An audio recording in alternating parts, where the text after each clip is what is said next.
It had been a tough few weeks leading up to that fateful morning. My mind was fogged by the aftermath of my crumbling marriage, and I drowned my sorrows in too many pints of Guinness. Ireland was supposed to be my escape, a chance to clear my head and find peace in the green hills. Instead, I wandered from town to town, lost in booze and fleeting conversations. The weight of what I left behind in Albany made me question if leaving everything, my job, my wife, my life, was the right choice. But that morning changed everything. It pulled me out of my stupor and forced me to confront my situation and who I was. The night before had been just like the others. Too many drinks and memories I'd rather forget. I stumbled back to a small, unfamiliar room and passed out, not caring what morning would bring. I had no idea it would start with a jolt that would change everything. Wake up! Get up! It's an emergency. The sergeant's having a heart attack. Someone was shaking me violently. Where am I? What the hell? Quick! Get up! Hands pulled me from the bed. Calm down. I'm getting up. What's the problem? You're a doctor, right? The sergeant is having a heart attack. You must come quickly. I got up and realized I had no shoes on. No time to worry about that. They pulled me down the hall to an office where a woman in a police uniform was trying to give CPR to a large man, also in uniform. Oh, crap. I finally realized I was in a police station. I knelt down and checked for a pulse and breathing. Nothing. Do you have a defibrillator? I asked the woman doing CPR. I think so. I'll get it. She ran off. I started chest compressions, trying to push through the fog of the Guinness still in my system. She returned with an AED, and I hoped it was in working order. Get the pads out and turn it on. I ripped open the sergeant's shirt, attached the pads, and turned on the AED. It instructed me to step back. I pressed the button.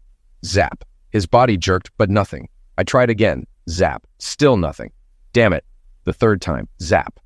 Finally, the machine announced a normal rhythm. Thank God, I sighed, checking his weak but present heartbeat. Did you call an ambulance? I shouted to the policewoman. She mumbled something. Do it now, I urged. She grabbed her phone while I monitored the sergeant's pulse and breathing. I realized I was in a police station, trying to recall how I got there. Slowly, I remembered getting drunk at a pub the night before. It was just past 8 a.m, and I had sobered up quickly. A few minutes later, the policewoman returned, saying the ambulance would take another half hour. It was coming from Tralee. My heart was racing, a mix of panic and last night's booze. I needed to use the bathroom. I turned to the policewoman nearby. Come over here and put your hand on his chest, I instructed her.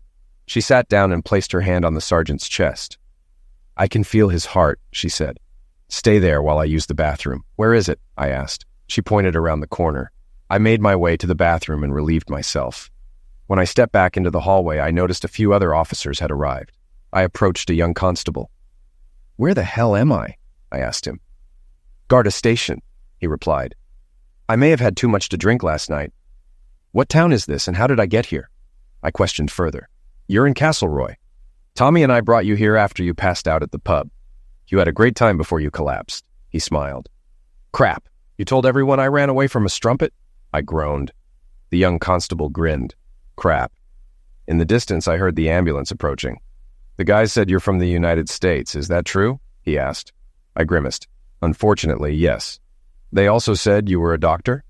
It sounded more like a question. I nodded. Yes. The ambulance crew rushed in and headed straight to the office where the sergeant lay on the floor. After checking his heart and breathing, my job was done. I watched them load him onto a stretcher and take him to the ambulance, likely bound for the hospital in Tralee. I then searched for my boots and jacket, finding them beside the bunk where I'd crashed the night before. I asked a nearby policewoman if I could leave, and she silently nodded. I sat down, pulled on my boots, and unrolled my jacket, checking that my wallet and phone were still in the pockets. When I returned to the main office, I noticed everyone, 2 standing, 2 sitting, staring at me in silence. It seemed any trouble I'd caused at the pub had been forgiven, but I started to feel a bit dizzy. Does anyone know where I'm staying? I asked. All 4 of them looked in the same direction, and I learned I was staying in a boarding house just a few hundred yards from the station. As I made my way there, I took deep breaths to clear my head. I needed sleep, a hot shower, coffee, and food, in that order. I bought a large bottle of water on the way and downed it in one gulp. When I reached the guest house, the kind lady who ran it greeted me. Back after a night of fun at the pub? Would you like some breakfast? I've got roast potatoes ready, she offered. Coffee would be great. I may have overdone it last night, I admitted. I heard. When you didn't come back after the pub closed, I called the Garda. They said you'd had a bit too much to drink and were safely tucked in one of their beds. So I went to bed myself. She smiled and went to prepare food. The smell made me realize how hungry I was. Her husband came in and smiled. "You've had a busy day for a Sunday," he said. "Huh?" I replied, confused. He grinned. "The station called and told me what you did for Sergeant O'Boyle. You saved his life. Mary, come here. We've got a hero staying with us." "What's this, Bill?" she asked as she ran in. "He saved Jerry's life, had a heart attack in his office, and this young man brought him back. He's a doctor from the U.S., Bill explained. I tried to downplay it. "It was nothing, really." "Nothing. My back," Bill said. "He did CPR and used that electronic thing to restart Jerry's heart." They looked at me, expecting more details, but all I wanted was coffee and breakfast. "Could I get some coffee, please?" I asked. She nodded and soon returned with a pot of coffee and a cup. I drank nearly the whole pot along with a big plate of food: scrambled eggs, ham, fried tomatoes, beans, and toast. Everything was delicious. I figured Sergeant O'Boyle had probably eaten too many of these hearty Irish breakfasts over the years, leading to his heart attack. After eating, I headed to my room, took a long, hot shower, and lay down to get my life back in order. Let me tell you a bit about myself. My name is Aaron Brown. I'm 33 years old, 5'11", and 170 pounds with black hair and blue eyes. I work as an orthopedic surgeon in Albany, where I completed my surgical residency 2 years ago at University Hospital. I'm married to Madeline McDonald Brown, an elementary school teacher. She's 32, also from Albany, and still has family there. My parents retired to a beach town in North Carolina last year for the warm weather and to play golf. My sister Karen lives in Connecticut with her husband Dave and their 2 boys, Ryan and Benjamin. My parents love spoiling their grandkids, especially when they visit the beach. So, how did I end up in Ireland? Fair question. Last night at the pub, I vented too much about my problems, and now I'm sure the whole town knows. My problem? Her name was Madeline McDonald Brown, Maddie to everyone. I said things I probably shouldn't have, but too much Guinness acts like a truth serum. I left Albany a month ago when my marriage fell apart, and for the past 3 weeks, I've been traveling around Ireland on a Honda dirt bike I bought in Dublin. I sold or donated most of my stuff back home, only keeping what I could fit in my car. A friend who'd been through something similar gave me some advice before I left. Maddie comes from a big family, 2 brothers and a sister. Her parents are retired and live comfortably in Albany, but as a doctor, I've led a different life, long hours, little personal time. That took its toll on my marriage. My friend Dave Walters went through the same thing and left his cheating wife. He later remarried and found happiness with a wonderful woman from Germany. Unfortunately, infidelity seems all too common among doctors' spouses. Maddie and I were married for 4 years, but a few weeks ago she had a baby, a biracial child who clearly wasn't mine. The truth hit me like a punch to the gut in the delivery room. I was holding Maddie's hand, ready to cut the umbilical cord when the baby was born. The doctor's shocked expression said it all. I was stunned, and the reality set in as the baby was handed to Maddie. I walked out of the room and never spoke to Maddie again. Maddie's parents tried to reach out, leaving several messages. Her mother even asked if I could forgive Maddie and be a father to the baby. I asked her, "Could you?" She had no answer, and that was the last time I spoke to them. Getting pregnant by another man isn't something you can just brush off with an apology. As I left the hospital, I made sure the birth certificate listed the father's name as unknown, signed it, and walked away. Once home, I packed what I needed into my old Subaru Outback, some clothes, my iPad, a few things from medical school, and left. I didn't take much. I left my wedding ring on the kitchen table and checked into a hotel near the hospital where I worked. It was a different one from where Maddie had given birth. I was still in a daze the next day, which marked my first full day in Castleroy. At the pub, after getting drunk and venting about my problems, I met several townsfolk. First, Mrs. O'Boyle came to the boarding house to thank me for saving her husband, whom she called useless. But that's another story. She offered to help me in any way she could, and I told her I'd check on the sergeant at the hospital in a day or 2. Next, the mayor of Castleroy visited with a couple of local officials, curious to meet the American doctor who saved Sergeant O'Boyle's life. The mayor, a rather masculine woman in her late 50s, played the politician well. We took a few photos for some official record, and she asked what brought me to this quiet part of Ireland. I told her about my family's roots, tracing back to the potato famine and how my great-grandfather settled in Albany. I mentioned that this was my first visit to Ireland and that I planned to explore the Ring of Kerry and Killarney next. The mayor then asked about my profession.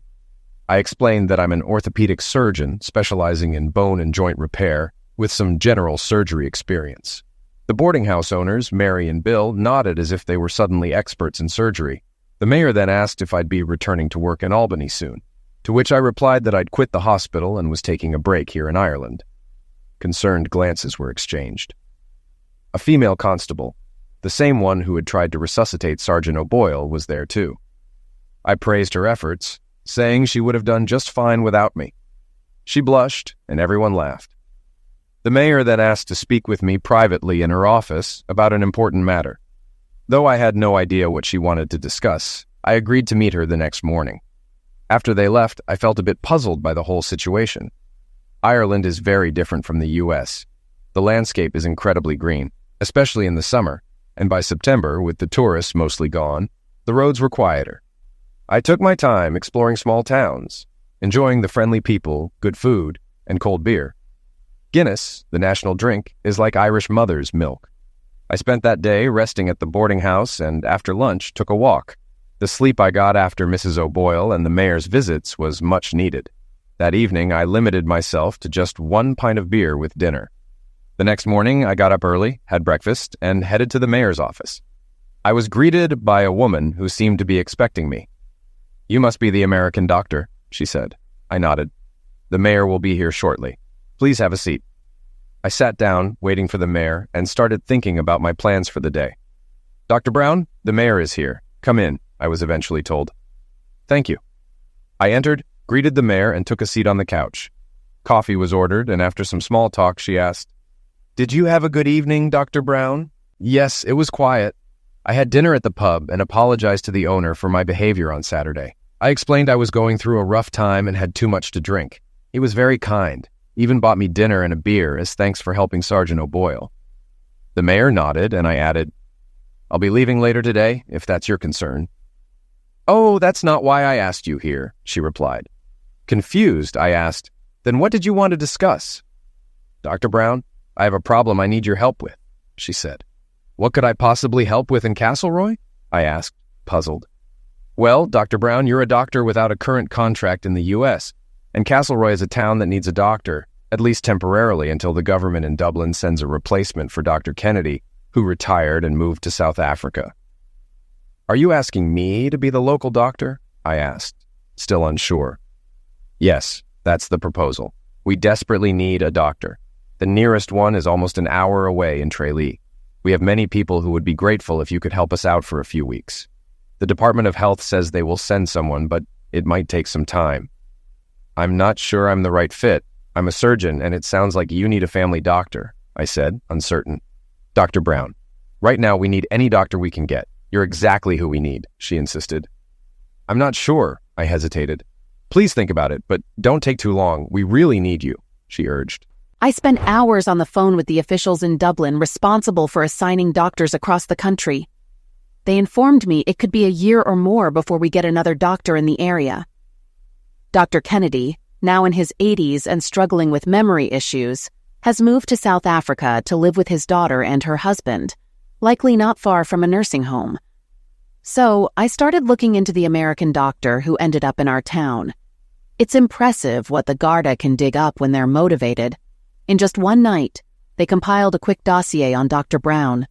I found out he graduated in the top third of his class from a medical school in New York State and is a board-certified surgeon. I also learned a bit about his personal life and sympathized with how terribly his wife treated him, which explains why he got drunk at the pub. Now, I need to figure out an incentive to convince him to stay with us for a few months.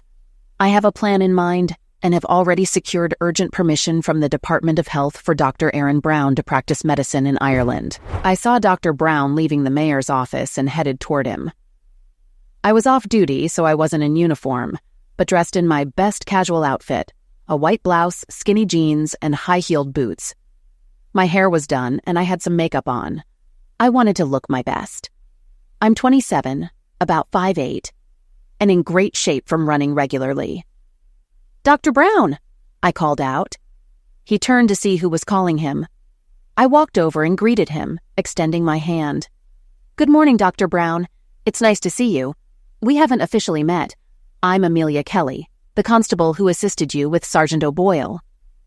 Oh my God, I thought. Police uniforms really do disguise people. I wouldn't have recognized this woman if she hadn't introduced herself. Our first encounter was chaotic at the police station, and when I saw her at the boarding house, she was in uniform. Plus, I was pretty hungover at the time, but now, seeing Amelia, she's gorgeous with shoulder-length red hair, a beautiful face, and a perfect figure. I must have been too distracted before to notice. "Dr. Brown," she called out. I turned to see who was speaking. She approached me and said, "Good morning, Dr. Brown. It's nice to meet you here." She extended her hand. "I'm Amelia Kelly, the constable who helped when you rescued Sergeant O'Boyle." My brain struggled to respond, and I stammered, Well, I haven't decided on my plans yet. I might visit Sergeant O'Boyle in the hospital and then drive around the Ring of Kerry." She smiled. "I'm headed to Tralee to see Jerry. Would you like to come with me?" How could I resist? "I don't want to impose," I said. "Don't worry. I'd be happy to have your company," she replied. We walked to her car, a VW Golf. Driving on the left side of the road felt strange, but on a motorcycle, it wasn't as wild. The 45-minute drive to Tralee passed in a blur. I was too focused on talking with Amelia. I learned she grew up in Castleroy. Her father was a local barrister, and she lives in an apartment in town. She's 27, plans to go to law school, and is currently single. She was once engaged to a semi-pro soccer player who left for Spain, ending their relationship. We visited Sergeant O'Boyle briefly. He had heard from his wife and others that I'd saved his life. He vowed to give up fried food and beer, lose weight, and start running. Amelia later told me an inspector warned Jerry he'd be forced into early retirement if he didn't shape up, so his wife would be pushing him to exercise. Tralee isn't the biggest town, but with 2 hospitals, it's considered significant for the area. It's a town of about 25,000 people in County Kerry on the Dingle Peninsula. Dublin is 3 hours east, and Killarney and Limerick are an hour south. I offered to buy lunch in exchange for a walking tour, and Amelia agreed. She knew Tralee well since her father often worked at the courthouse there. She studied political science at Trinity College in Dublin, focusing on EU defense policy and international relations. At lunch, I anticipated the usual questions. What's an American doing in Ireland on a motorcycle? Where did you grow up? What about your family? We chatted, but neither of us brought up my wife or what I had said at the pub that night. I had a great day with Amelia, but never made it to the Ring of Kerry. Back in Castleroy, she dropped me off at the guest house, and I thanked her for the ride and the tour. I knew I'd likely see more of Constable Amelia Kelly, and I looked forward to it. 2 days later, I finally took the trip around the Ring of Kerry. The countryside was breathtaking. I got up early, had a quick snack, and set off on my bike. I rode to Killorglin, then Killarney, where I stopped for gas and coffee, accompanied by delicious pastries. Following Bill's advice from the guest house, I drove clockwise around the ring to avoid getting stuck behind tourist buses. The day was incredible, filled with stops to take in the stunning scenery. I focused solely on the present moment, not letting anything else distract me. Ireland is truly beautiful. No day in Ireland is complete without rain, and as I drove back, it started pouring. I stopped under a tree to wait it out, sipping a soda when I heard a loud crash nearby. A cloud of smoke was rising from a wrecked car. I quickly threw my bottle into the ditch, put on my helmet, and rode over to the crash site, about 400 meters away. A minibus and a passenger car had collided head-on.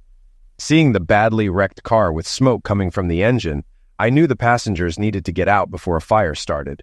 The driver's door was jammed, but the back door had opened on impact. I climbed inside and found a bleeding man behind the wheel and an unconscious woman in the passenger seat. Both had pulses, so I shouted to bystanders to call 999 and request 4 ambulances. While a man used a fire extinguisher to control the smoke, I assessed the situation in the minibus. The driver had cuts and lacerations from shattered glass, and the elderly passengers were in shock. One woman appeared to have a broken collarbone from the seatbelt, but she was more concerned about her brother-in-law, who had a history of cancer. Despite the chaos, they were all talkative, which was a good sign. Back at the car, some people brought blankets to keep the injured warm. The man had a compound fracture in his leg, so I applied a tourniquet to stop the bleeding. With the help of others, we carefully extracted the man and woman from the car and laid them on the road. It felt like ages before the ambulances arrived, as they had to come from Tralee. I used a first aid kit to bandage the minibus driver's wounds. His name was Fergus, a retired accountant who worked part-time as a driver. When the ambulances finally arrived, the paramedics took over, and I followed them to the hospital to ensure they had all the necessary information. At the hospital, one of the paramedics recognized me as the American doctor who saved the police sergeant in Castleroy. After checking on the accident sufferers and speaking with the emergency doctor, I headed back to Castleroy. By the time I reached the guest house, it was dark. I was greeted by Bill and Mary at the door. "Oh, you're back, Dr. Brown." "Hi, Bill." "Hi, Mary," I greeted them. "Yeah, I'm a bit later than planned. I'm going to clean up and find some food. Hopefully there's a place around here that serves something not deep-fried." "Actually," Mary replied, "there's an Italian place about 1 kilometer from here near the market. But just so you know, some reporters from Killarney were here looking for you a few minutes ago." I frowned. "What did they want?" "They heard you were in an accident," Mary explained. "No, I just stopped to help at a car accident, that's all," I clarified. Bill, who had been listening, suddenly spoke up with wide eyes and a smile. "Well, they think you saved 7 people's lives single-handedly." "I just gave some first aid," I said modestly. "They're in the hospital in Tralee now, and they'll be fine." Bill pointed toward the door. "The reporters are waiting for you at the pub. They want to interview you." He then grabbed his hat and dashed out. Mary looked at me, adding, "He told them he'd bring them back when you returned. They're eager to talk to you." "Great," I sighed. "All I want right now is to eat, have a glass of wine, take a hot shower, and get some sleep." I smiled at Mary. "I'm heading to the pub." Then I walked out the door. But I wasn't really going to the pub. I headed in the opposite direction to the restaurant, hoping to eat before the reporters found me. I was partially successful, got some food before they caught up with me. Bill seemed to be leading the search party. Jim needed to reach his client, Aaron, who he knew was somewhere in Ireland. He had Aaron's cell number, which started with 353. Definitely an Irish number. Jim had some news to share and needed to know what Aaron wanted to do next. He decided to call him. "Aaron, where are you?" Jim asked. "In Ireland, man," Aaron replied. "Where exactly?" Jim inquired further. "A small town in the southwest called Castleroy, on the coast," Aaron explained. Jim got straight to the point. "I've got some news, and it's not what you want to hear. Maddie's refusing to cooperate with the divorce. She says if you come home and meet the baby, you'll get over your pain, and everything will be fine." Aaron's response was immediate. "She can forget it. She needs to find someone else to be the father. It won't be me." "Yeah, that's not going to happen," Jim countered. "I had my investigator check out the baby's father. It's the gym teacher at the high school near where Maddie teaches. He's also the soccer coach." Aaron sounded uninterested. "I don't care who he is." Jim pressed on, knowing the importance of the situation. "Here's the thing. He's married with 2 kids. He's not in a position to support Maddie or her child. So what does this have to do with me? I'm not going back to play the clueless husband and father," Aaron said, his frustration clear. Jim sighed, delivering the next piece of bad news. "Well, she wants child support." Aaron was incredulous. "Is she serious?" Jim confirmed. "Yes." Aaron needed to know his odds. "What are the chances I'll have to pay?" Jim answered cautiously. "It's uncertain. Paternity shouldn't be an issue, but courts often presume that a child born during a marriage is the husband's unless you get your parental rights terminated." Aaron didn't hesitate. "Do that. Go to court and get my rights terminated. I filled out the birth certificate as father unknown, so make sure that hasn't changed." "I will," Jim promised. "I don't recommend you go home right now. It could give her lawyer a chance to drag you into court and push for payment." Aaron reassured him. "Don't worry, I'm staying here for now. Ireland is beautiful, Jim. You should take a vacation, have a beer, enjoy the scenery." Jim smiled at the thought, but declined. "Thanks, but my clients need me too much. Maybe next year. Take care, Aaron." "Later, Jim," Aaron said before hanging up. Stupid woman thinks I'll just do whatever she wants. Not gonna happen. She made her choices, and she can live with them. I refuse to stay married to someone who disrespected me so much that she got pregnant by another man and expects me to be okay with it. No way. The mayor of Castleroy showed up soon after. There he is. Didn't have to wait long. "Good morning, Madam Mayor," I said, not thrilled to see her. "You're a real hero," she said, smiling. "Oh, how's that?" I asked, unsure of what she meant. "You saved 7 people in that car accident. Don't be modest. You're all over the news this morning." "It wasn't that bad. 3 of them got out on their own. One has a broken collarbone and another has mostly cuts. The passengers in the car were hurt the worst, but they'll recover. Well, no one was liquidated, and that's what matters. Now, I need some coffee and more sightseeing. Have you thought about my offer? I spoke to Dublin, and they're willing to give you a 1-year temporary license to practice here. Castleroy needs you, doctor. Please stay and help us, she asked, almost pleading. I'll explore the area some more and let you know when I get back. How about that? Fair enough, but please think about the impact you could have here. We're a small town, but we're a good one, and we need you, she said earnestly. I nodded. I'll think about it, I replied, then walked away. I needed to clear my head, and riding my bike was the best way to do that. My problems in Albany might convince me to stay for a while, even if just for 6 months, giving Dublin time to find a permanent doctor. We'll see. I started my motorcycle and rode toward Killarney, looking for a place to eat and think. After talking to Jim, I was pretty sure going back to Maddie wasn't in my plans. Every day I stayed away gave her more time to think about what she'd done, if she even cared. But one thing was certain, I wasn't going back to her. Lunch was great, and the ride was smooth. On my way back to Castleroy, my phone started buzzing. I pulled over to check it. Jim had texted, "Sending you a link to a TV news article. You're a hero." His voicemail said, "Dude, you saved lives in Ireland. You're all over the news. I'll send you the video. Call me later." There was also a voicemail from Amelia. "Aaron, I know you're out riding, but call me when you get back." Back in Castleroy, I went to my room at the boarding house. Mary offered to make tea, but I declined. I showered, changed, and headed to the mayor's office to request a meeting. The secretary smiled as she called the mayor. "So, Dr. Brown, have you decided?" she asked, clearly anxious. "I've decided to stay in Castleroy and help with the doctor shortage," I said. She hugged me so tightly I almost couldn't breathe. "Aaron, you won't regret this," she said, excitedly dropping the formalities. "Not so fast, Mayor. There are conditions." Her expression shifted slightly as she realized this wasn't entirely in her control. "And what would those be, Aaron?" she asked, trying to hide her concern. "Nothing too big," I said, holding up my hands. I listed my conditions and she nodded, taking notes. When I finished, I asked, "So, do you still want me?" "Oh, yes. Everything on this list is doable. Most of it is already in place. You just need to start practicing." In small towns, good news spreads fast, and bad news even faster. The mayor announced that Aaron had agreed to stay on as the district doctor, and within a day, word spread like wildfire. Soon, a line of patients was waiting to see him at the office. Dr. Kennedy's patient records were still stored there, and since the nurse had retired, the building was locked to keep things secure. The mayor hired a young secretary for Aaron, a recent high school graduate looking for work. The local traveling nurse practitioner, who used to visit half a day a week, could now come more frequently with Aaron around. Laura, the nurse practitioner, is about 35 years old and divorced, with a 4-year-old daughter. Her ex-husband works as a manager for a shipping company in Dublin and had a wandering eye, which led to their split. Laura moved to Killarney for a job and lives near Castleroy. She's a tall, attractive blonde, though a bit heavier than me. I might need to keep an eye on her if she gets too close. Oh my God, this office smells musty. It needs a good airing out and a thorough cleaning. If I find dead bugs or mouse droppings, well, I'll just clean it up, Nicole said as she stepped inside, wrinkling her nose at the stale air. Nicole, the new administrator, had just graduated, and this was her first real job.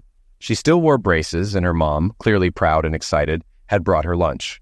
Her mother, dressed up for the occasion, looked to be in her early 40s, eager to make a good impression. My first task was to get the office in order. I made an inventory list, arranged for deliveries, and logged into the health department's system. But then it hit me. I didn't even have a stethoscope or the authority to write prescriptions yet. It would take a few days to get everything in place, though it seemed the locals were expecting immediate action. Then it happened. "Dr. Brown! Dr. Brown!" Nicole yelled from the front. "What is it?" I called back. "You need to come out here now." "Why? What's going on?" "Just come quickly." I hurried to the waiting area and saw a man with his arm wrapped in a towel, his face pale, and a woman standing beside him. She handed me a plastic bag, and through the clear plastic, I could see what looked like a severed finger inside. "He cut his finger off in the tractor engine," the woman said, her voice edged with panic. This was my first real patient in Ireland. I guided them to the exam room and told Nicole to call the hospital in Tralee to arrange for reattachment and to get an ambulance. With only basic supplies at hand, I stabilized the man's wound and prepared him for transport. His pinky and ring finger were missing. The ring finger was in the bag, nestled in some ice. After an hour, the patient was on his way to the hospital, and I had managed to stabilize him despite the limited resources available. Later, the regional nurse practitioner, Laura, dropped by briefly. She was busy and didn't stay long, but she handed me her business card. Nicole mentioned that Laura was a single mom living nearby, something I made a mental note of for future reference.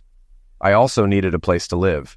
The boarding house wasn't bad, but I wanted my own space, a small, furnished one-bedroom with a decent kitchen and a spot for my motorcycle.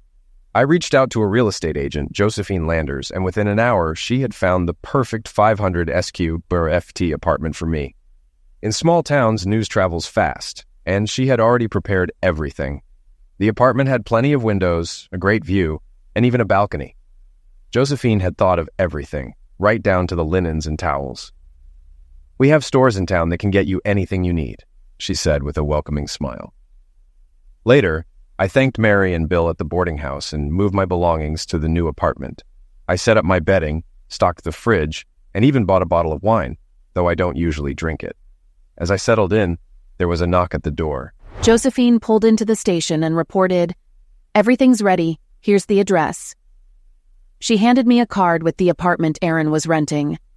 I tucked it in my pocket and went home to freshen up after my shift.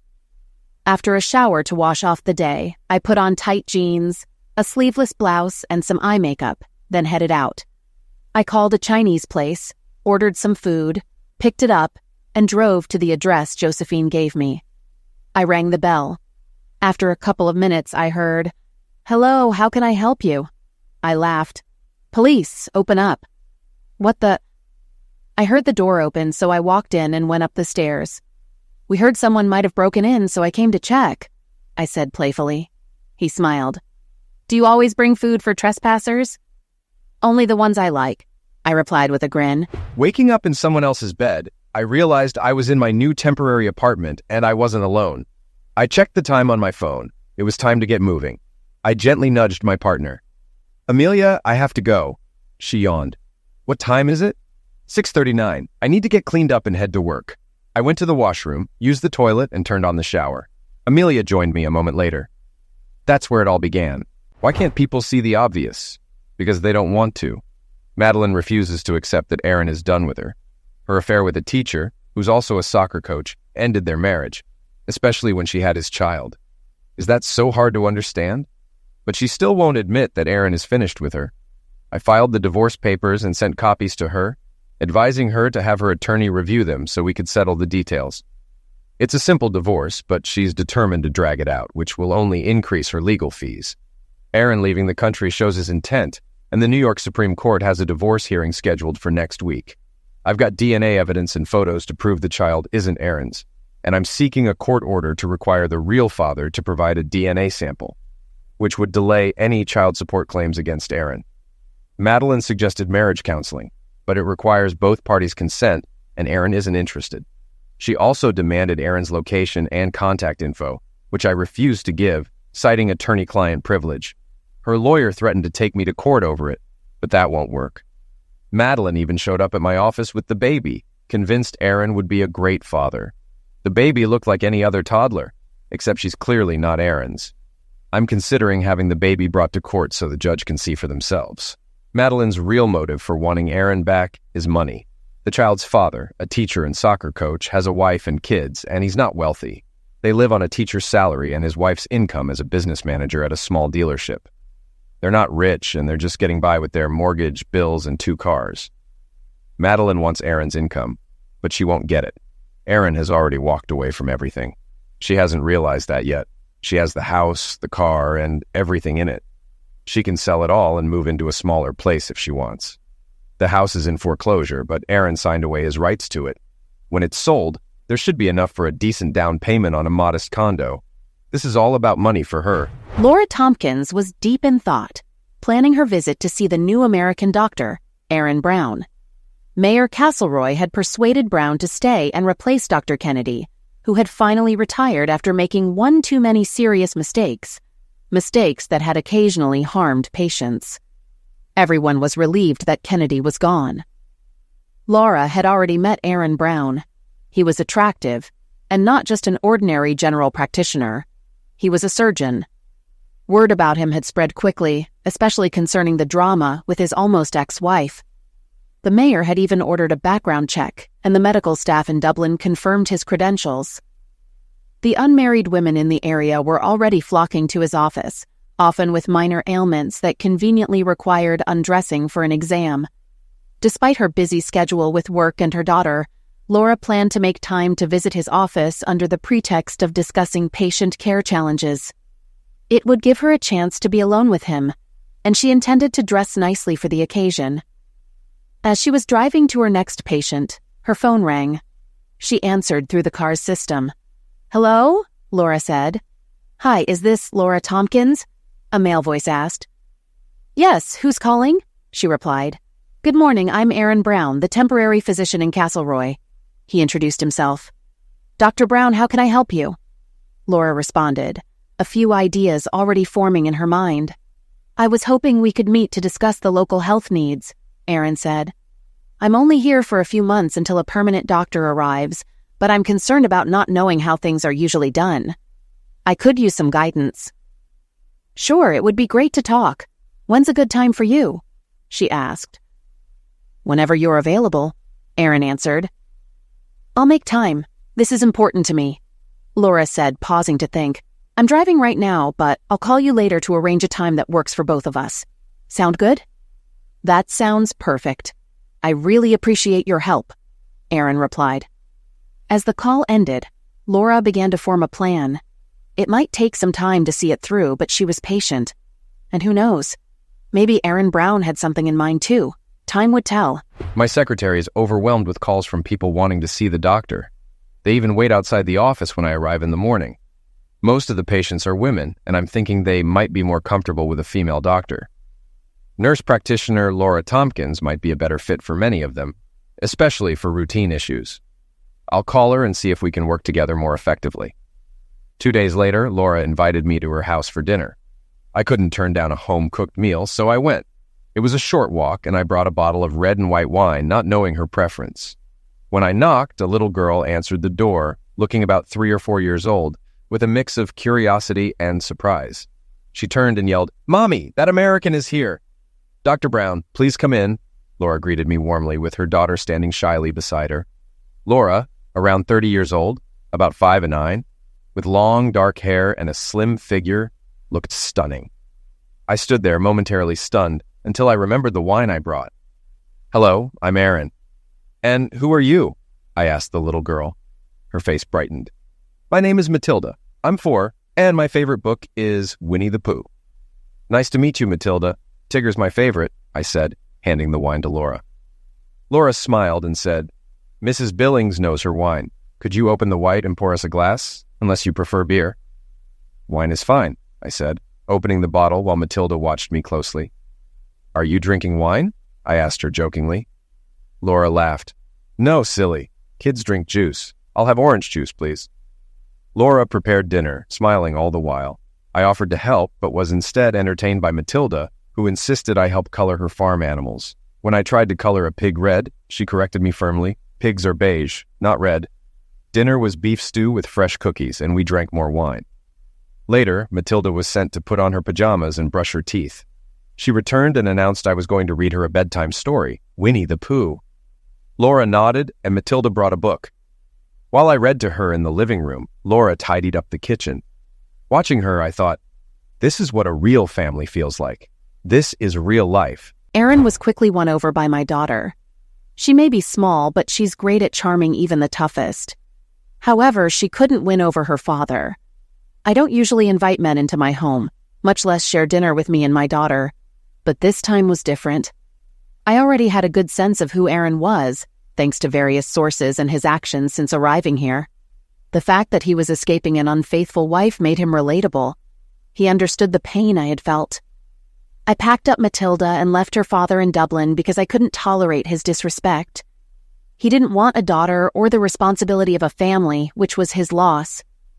I also knew I had competition in Amelia Kelly, She's younger and prettier, and she's good with men.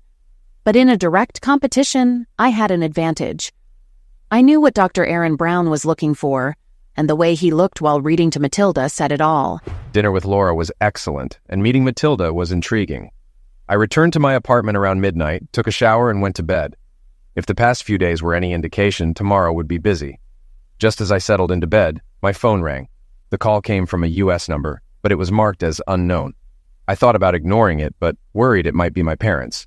So I answered. "Hi, Aaron. Is that you?" Maddie's voice was instantly recognizable, and I immediately regretted picking up. "Maddie, if you have something to say, go through Jimmy. I don't want to talk to you," I replied, my tone firm. "Aaron, please don't hang up. Let me talk," she pleaded. "Maddie, there's nothing left to discuss. You've said it all. Goodbye," I said, ending the call and blocking the number without hesitation. I've heard I have competition for Dr. Brown's attention.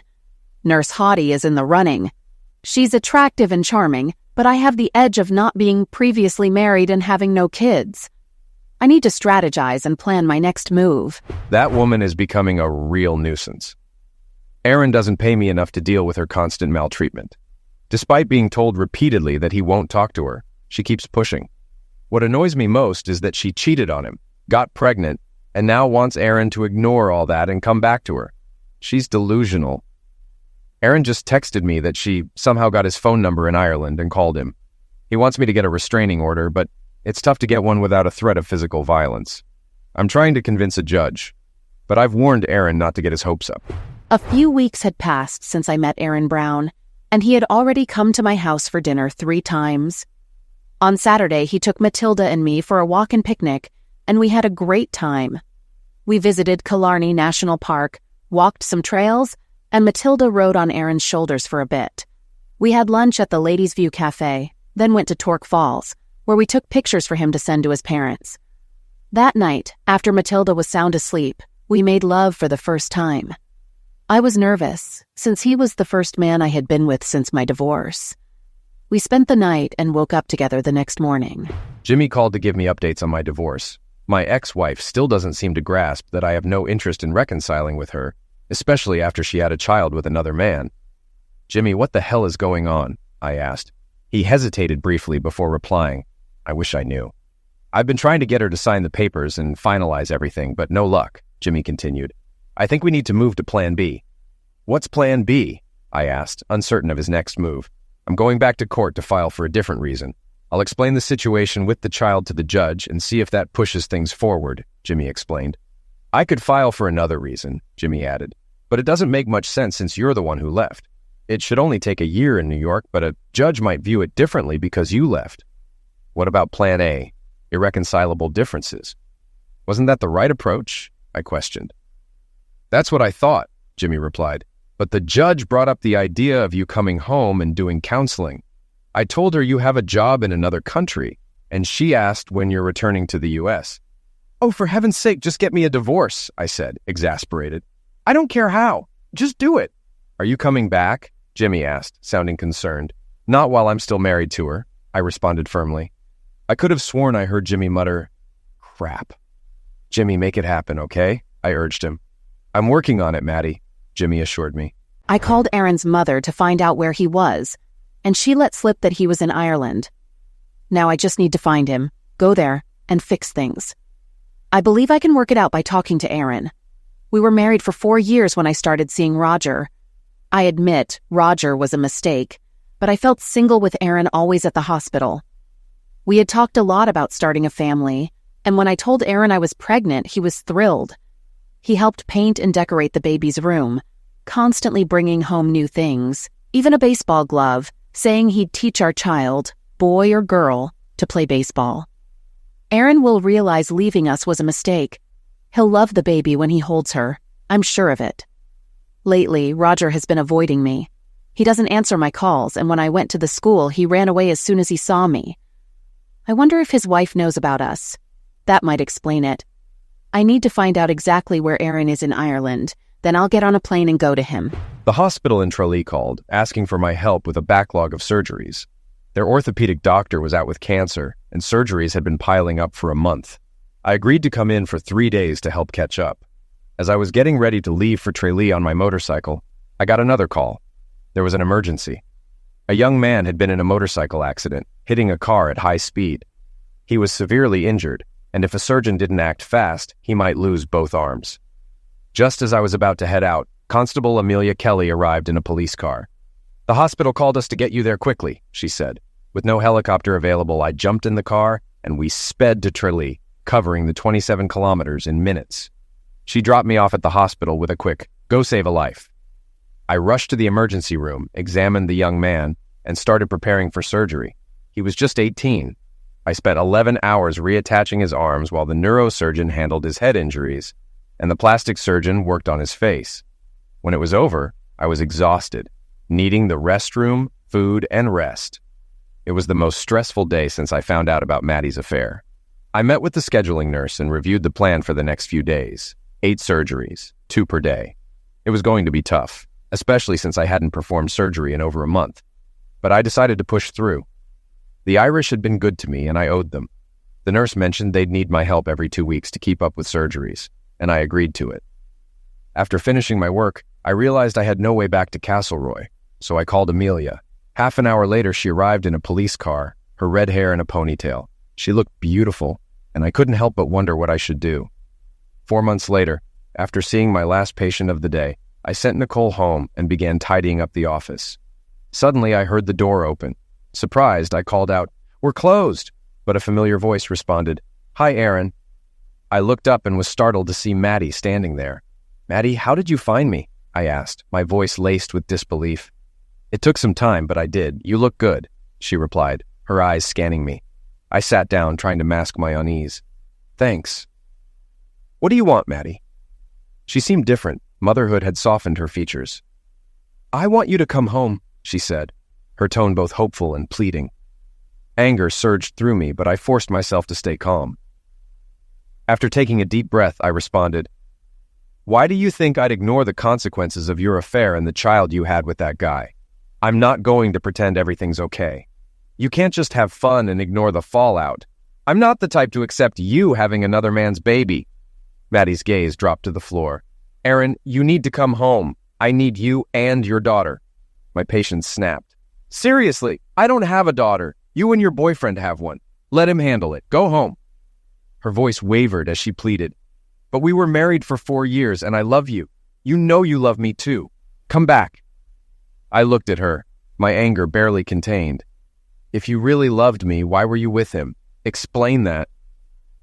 "You were never around, and I was lonely. Roger was there, and we talked a lot," she admitted, her voice small.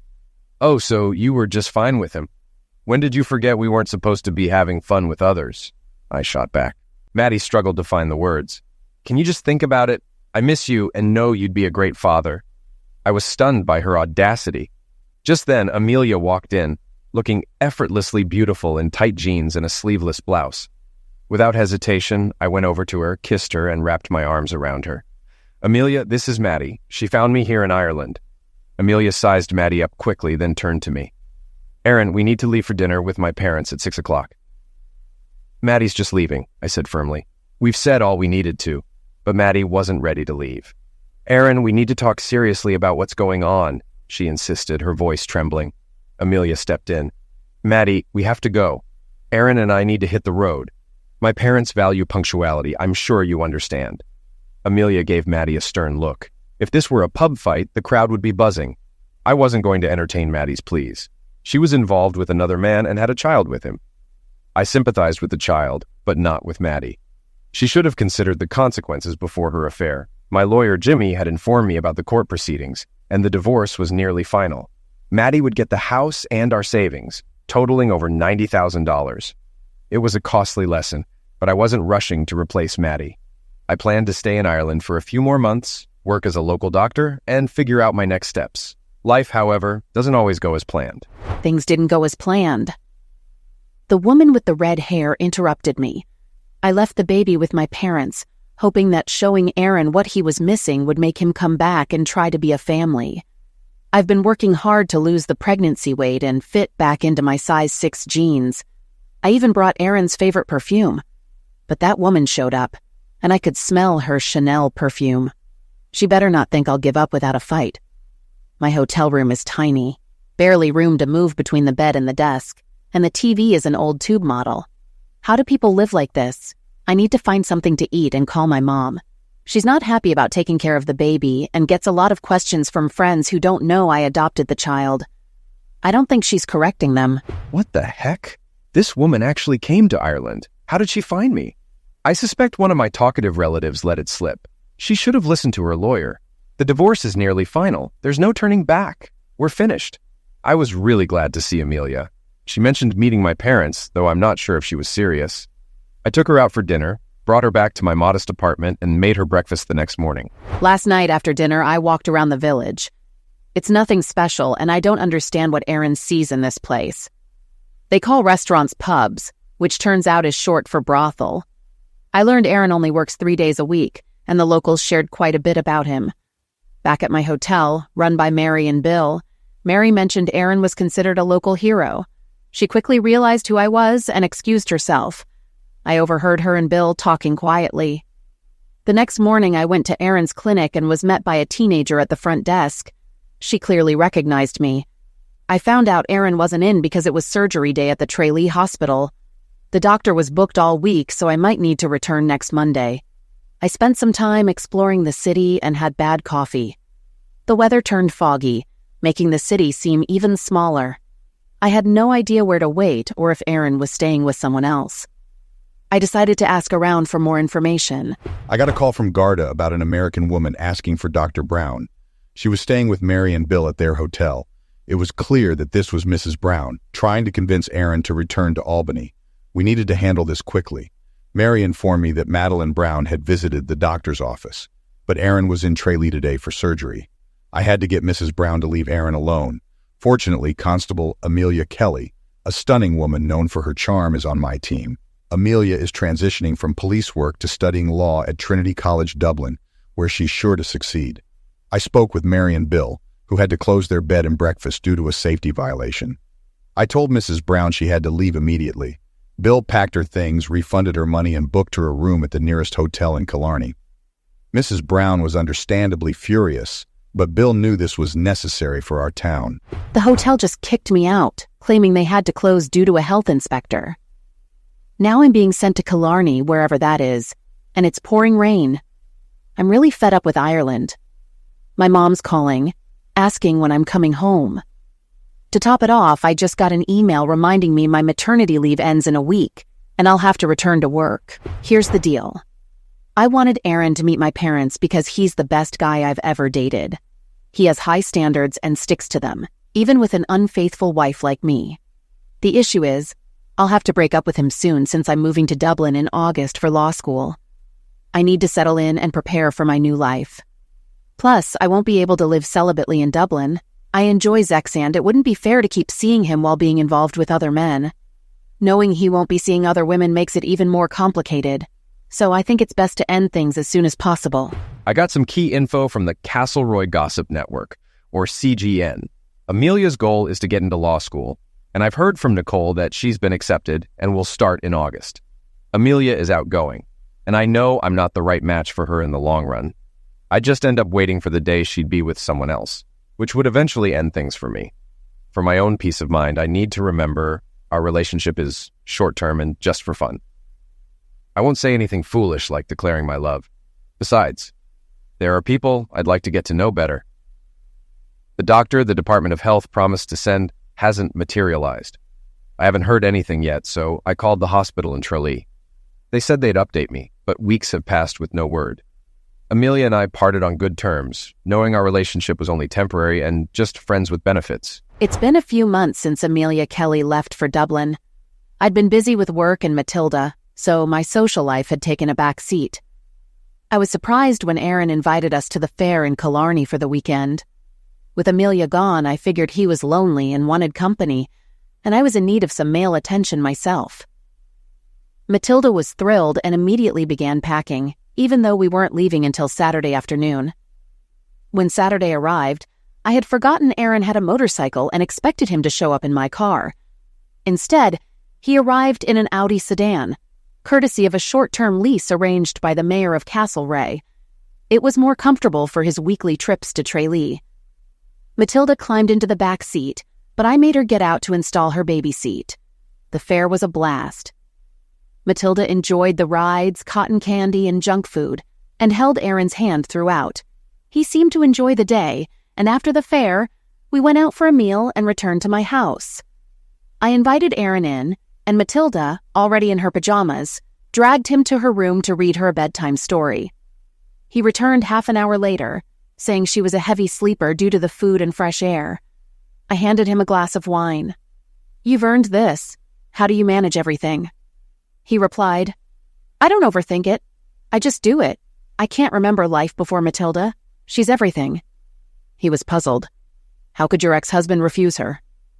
"Some men aren't cut out to be fathers. He's one of them." Aaron sipped his wine. "If she were mine, I couldn't handle it. Matilda is my everything." I took a sip. "But that doesn't mean I don't want more." "What do you want?" We talked late into the night about his past betrayal and his ex-wife's infidelity. He wished she had been honest about not wanting to stay married. Now, divorced, he was savoring his newfound freedom and determined not to repeat the past. He wanted to be sure of his choices in the future. Meanwhile, Matilda seemed to be warming up to him as a potential new father figure. I wanted to update you. Your divorce has been finalized for a while now. I've sent you the original decree and have a copy on file if you need it. You're single in Ireland and there are risks involved. Jimmy, I really appreciate it, you replied gratefully. Just pay my bill when you get it, Jimmy said. I was worried when Maddie showed up here. What was she thinking? You shook your head. Her family was furious and told her to get her act together. She came to give me one last chance, but when I turned her down, she returned home. She's still struggling as a single mom. And what about the baby's father? Jimmy asked, concerned. He's dealing with his own issues and is ignoring Maddie, you explained. He's afraid she'll ask for child support, which he can't afford. Jimmy scoffed. That's ridiculous. Are you coming back soon or staying in Ireland? I'm not sure, you admitted. It's different here, but I like it a lot. I met a great woman who could make me very happy. She's a nurse practitioner with a 4-year-old daughter. What? Jimmy exclaimed. Yes, you continued. She's smart, beautiful, and a fantastic mom. The child isn't mine, but she didn't deceive me like Maddie did. Maddie betrayed and lied to me. When I saw I wasn't the father, it hit me hard. That's when I knew the marriage was over and I had to leave Albany. Well, you've definitely achieved that, Jimmy said with a nod. Thanks for all your help, you replied, feeling a sense of closure. Aaron, it's time, Laura said, her voice urgent. Oh no, I'll grab the bag now, I responded, quickly fetching the pre-packed bag from the closet and preparing to head to the car. I called the hospital to notify them we were on our way. My parents were already there, fussing as we arrived. Matilda hugged us both and said, Bring me home a baby brother. I laughed while settling Laura in the car. The Garda had arranged a police escort to the hospital in Tralee. 9 hours later, our baby was born. I made a mental note that the next child might be the brother Matilda wanted. My parents and Matilda came to the hospital to meet the baby girl. Annabelle Marie Brown was unfazed by the attention, simply holding my finger while I held her. That's right. I have the final say. I'm fortunate to have found a man who is committed to being a family man. From the beginning, Aaron has embraced the responsibility of being a husband and father. He's mine, but I'll share him with Matilda, Annabelle, and likely others. I can't understand women who don't recognize their good fortune. Aaron's ex was foolish, and her mistake worked out in my favor. She messed up and lost him because of it. When Aaron and I found each other, it was by sheer chance, but I'm grateful. I believe Aaron feels the same way. We're a family now, and if anyone tries to come between us, I'll handle it. As an Irish wife and mother, I don't tolerate other women showing interest in my husband, including you, Amelia Kelly.